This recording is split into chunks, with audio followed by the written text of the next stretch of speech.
Servus, Glück auf und herzlich willkommen zu einer weiteren Folge Taktikfuchs. Ja, da präsentiere ich euch, wie meine Aufstellung gegen den VfB Stuttgart wäre.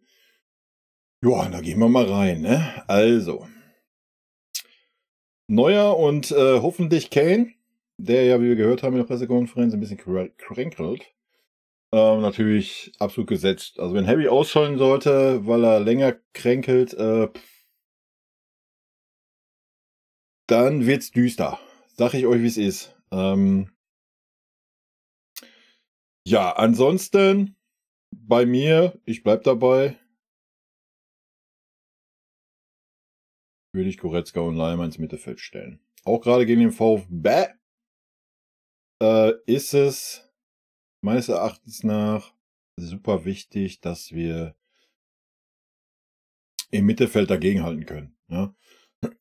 Stuttgart spielt schnell, schnellen Kombinationsfußball, auch durch die Mitte, durch die Halbposition, und da ist für mich Leimer Goretzka einfach stärker, als es für mich ist. Von daher, da wir einen rechten Verteidiger brauchen, Kimmich als rechter Verteidiger. Weil Mazraoui verletzt, also bei mir wird nicht Leimer spielen, sondern Kimmich. Natürlich wird das nicht passieren, aber darum geht's nicht. Hier geht's um meine Aufstellung. Ja, Innenverteidigung stellt sich von alleine auf. Wir haben aber gehört, dass De Ligt wieder im Kader ist. Vielleicht kann er ein paar Minuten spielen. Ansonsten natürlich erstmal das gewohnte Spielchen mit Opa und Kim. So, dann geht's um die Linksverteidigerposition. Ja.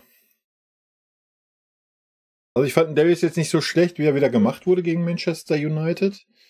Von daher würde ich mit dem Davies beginnen. Ja, wir haben Guerrero draußen, der natürlich die Alternative einmal für diese Posi ist. Genauso wie aber auch ein Kretzig. Aber genauso ist ein Guerrero halt auch eine Alternative für die Mitte oder für die Zehnerposition. Warum sage ich das mit der Zehnerposition? Weil bei mir natürlich Müller rechts auflaufen würde.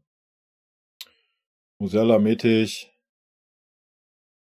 Sané links, auch wenn Sané nicht wirklich überzeugend war. Da würde ich aber auch knallhart, so wie ich es schon immer gesagt habe, wenn einer nicht performt von den Vieren da vorne, muss der in der Halbzeit ausgewechselt werden. Da hast du symbolisch Mathys Tell, den du reinwerfen kannst und nicht nur erst die letzten 15 Minuten. Ja.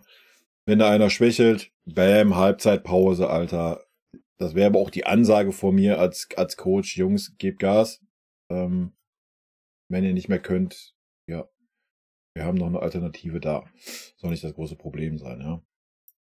Und ansonsten hätten wir natürlich hier auch noch Guerrero als Alternative, genauso wie auf der 6er und 8er Position. Aber genauso hast du einen Kretzig noch als Alternative, ob hinten links, ob vorne links. Ja, können wir ja mal reinnehmen. Als auch in der Mitte, als Sechser sehe ich ihn nicht, aber auf der 10er oder 8er Position, wenn wir es hier splitten würden, wenn wir einen klaren Sechser hätten, könnte den Kretzig meiner Meinung nach auch noch bringen. Ansonsten haben wir hier für die 6 haben wir natürlich auch noch einen Pavlovic, den du jederzeit bringen kannst, der mich bisher nur begeistert hat, war immer super sicher, super stark. Also wenn wir in der Innenverteidigung Probleme hätten, können sie Goretzka bedenkenlos dahin ziehen, können sie einen Pavlovic auf die 6 stellen neben Leimer. Das ist alles gar nicht das Problem. Ja. Mazraoui und Coman fallen aus, auch für die letzten beiden Spiele. Ja, die sind ein paar Wochen verletzt. Gnabry ist verletzt, von daher ist Saar ist auch verletzt, ist das, was möglich ist. Ja. Ist natürlich jetzt schon eine enge Kiste. Ja, wir haben noch Choupo-Moting. Ja, den mache ich hier aus Prinzip nicht rein. Also, keine Ahnung. Der wird mit Sicherheit kommen in dem Spiel, gehe ich von aus. Keine Ahnung. Vielleicht hat er einen guten Tag. Komm, wir nehmen ihn hier mit rein. Ansonsten weiß ich nicht. Hat mich bisher die Saison mehr enttäuscht wie überzeugt. Leider Gottes.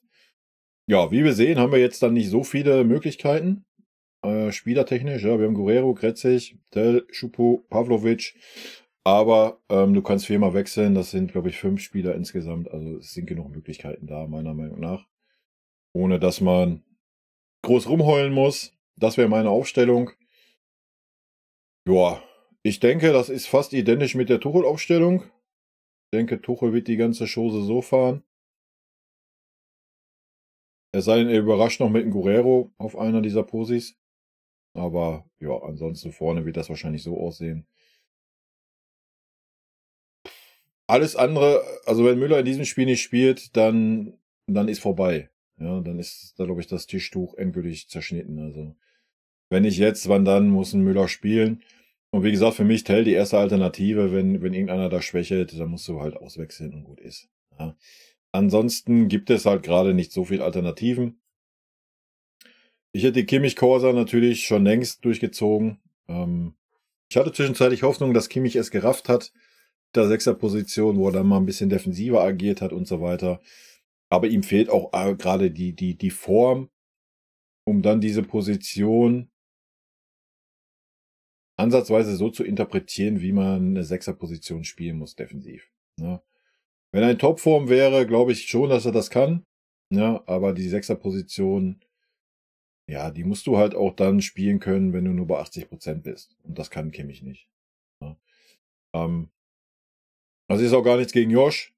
Ja, ist ein guter Spieler oder war mal ein guter Spieler, aber die letzten 2 Jahre ist das fast nur noch Durchschnitt. Ganz selten mal, dass wir mal in Richtung Weltklasse gehen.